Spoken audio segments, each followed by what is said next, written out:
Good morning, everyone. Today, in our lecture, we're talking about the financial and economic crisis. What is the meaning of economic crisis and what is the meaning of the financial crisis? Economic and financial crisis have become a critical subject. That's the most important thing about this subject of study with the context of globalization. We're talking about in this lecture the definition of the economic crisis. This crisis typically stems from the capital systems, and you all know what is the most important principles of the capital systems. Economic cycles and numerous systematic vulnerabilities. Vulnerabilities are the most important things in the capital systems. So, in the financial markets, the lecture identifies various forms of this crisis, including stock market crashes. All of you know what is the meaning of stock markets and what is the crashes that will happen in the stock markets. Banking failures, that's the worst of the most important factors of the economic crisis, financial banking failures. Currency devaluation and sovereign debt defaults. So, these crises have far-reaching consequences and leading to the collapse of the corporations. The destabilization of economics, and you know what is the meaning of destabilization and what is the meaning of instabilization and what is the difference between them. And widespread of the meaning of social displacement. Social displacement became most widespread in the world economy, in the global economies.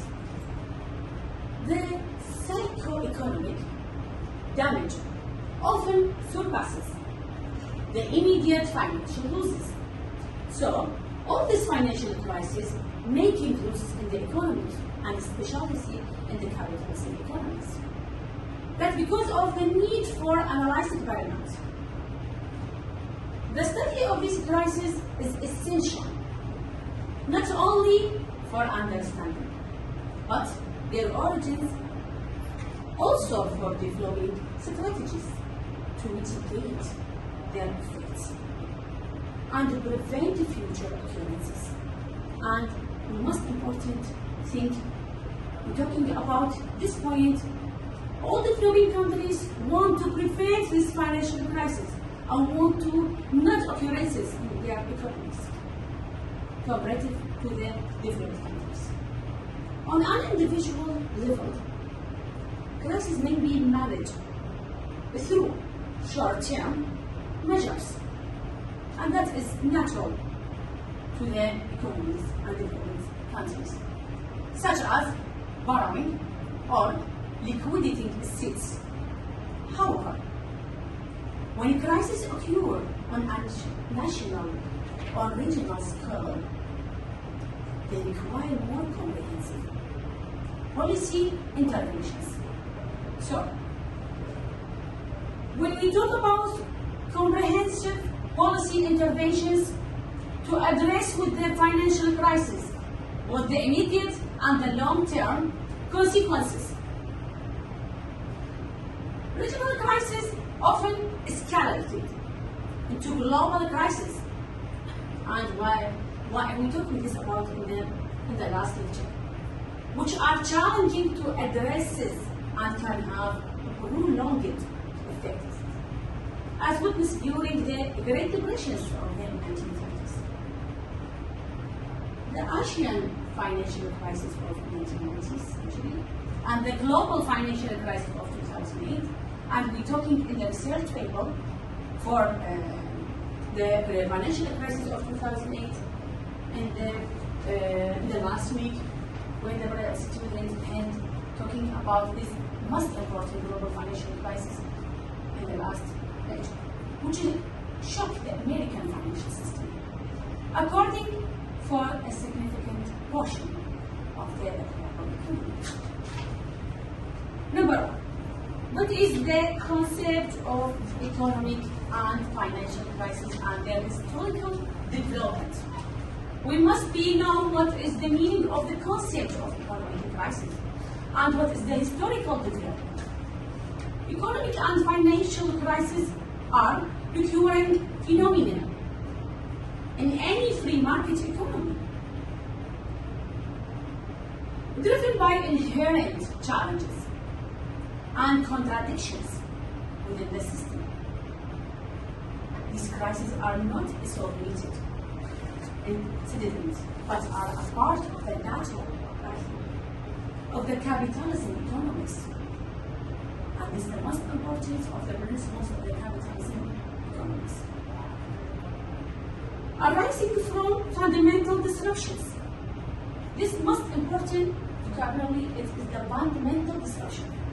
And we're talking about the fundamental disruption in the protection and the distribution and the consumption process in the all sectors. Understanding this crisis requires an exploration of their historical development, the factors contributing to their emergence, and the cycles that characterize their occurrence. What is the meaning of economic cycles and crisis?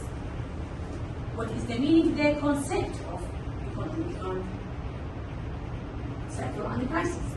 The concept of economic cycles lies at the heart of the understanding financial crisis. This crisis consists of alternative periods of growth and contraction, often referred to as a boom and bust. And this is the most important point. Well, maybe I will give you questions or examples. What is the meaning of boom and bust? Cycles. In a capitalism systems, periods of expansion are followed by periods of contraction. Well, when began periods of expansion are followed by periods of contraction, where economic activities slow down, leading to a crisis. These cycles are not linear or predictable. So, these financial and economic cycles or economic crises are not linear or predictable and can vary in intensity and duration.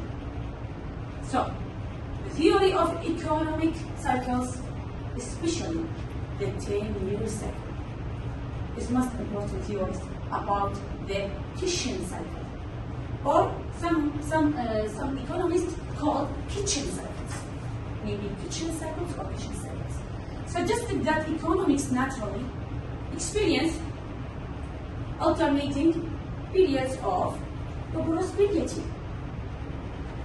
And you know what is the meaning of prosperity and recession?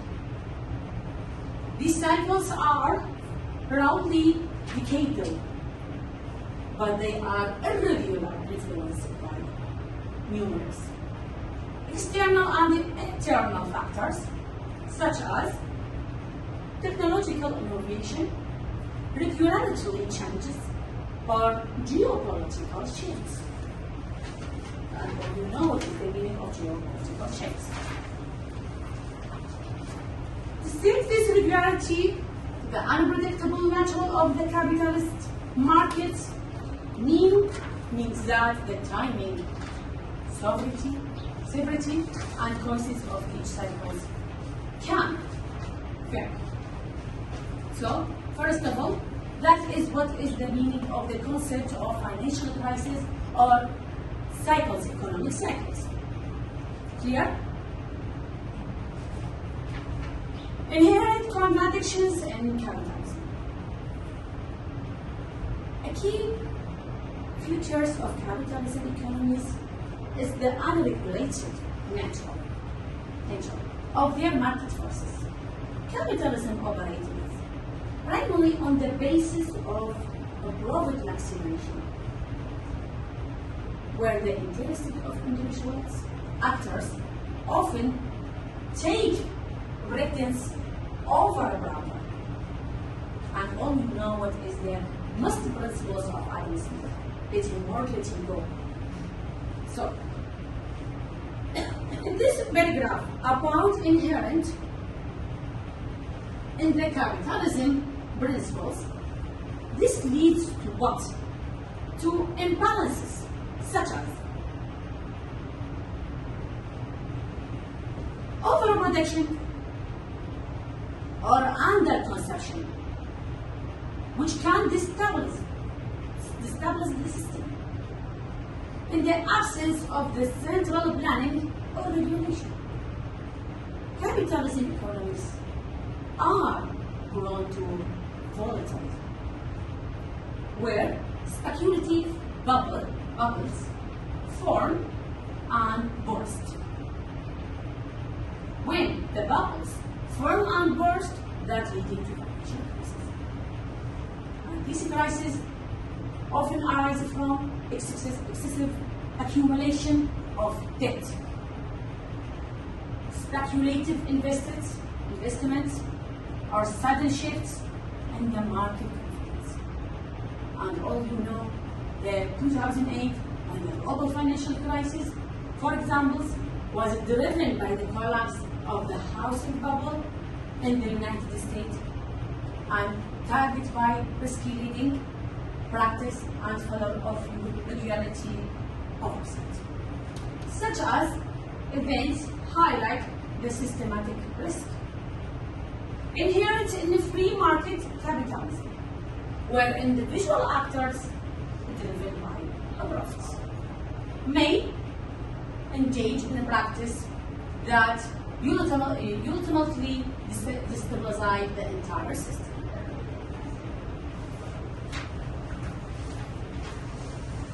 Global imbalances and the impact on developing nations. Well-developed countries typically have the resources and institutional frameworks to manage economic crisis. How the developing countries can manage the economic crisis? Developing nations face distinct challenges.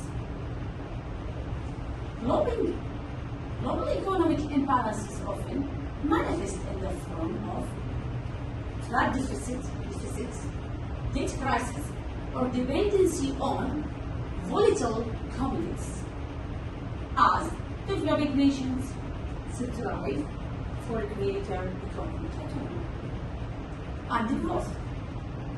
They may face resistance from external forces, and we're talking about many external forces, such as multinational corporations, one of the most important internal forces. Multinational corporations, international financial institutions, or even more powerful countries, which can exacerbate their economic difficulties. So, developing countries are often at the mercy of their global forces, where their economies are closely tied to the demand for their natural resources or the ways of international markets.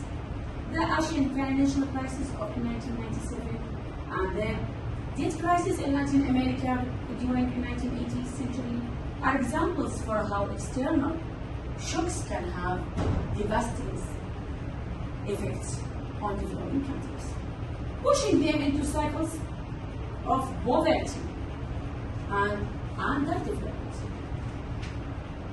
Well, that's the most important about imbalances and impact between developing countries and developing countries.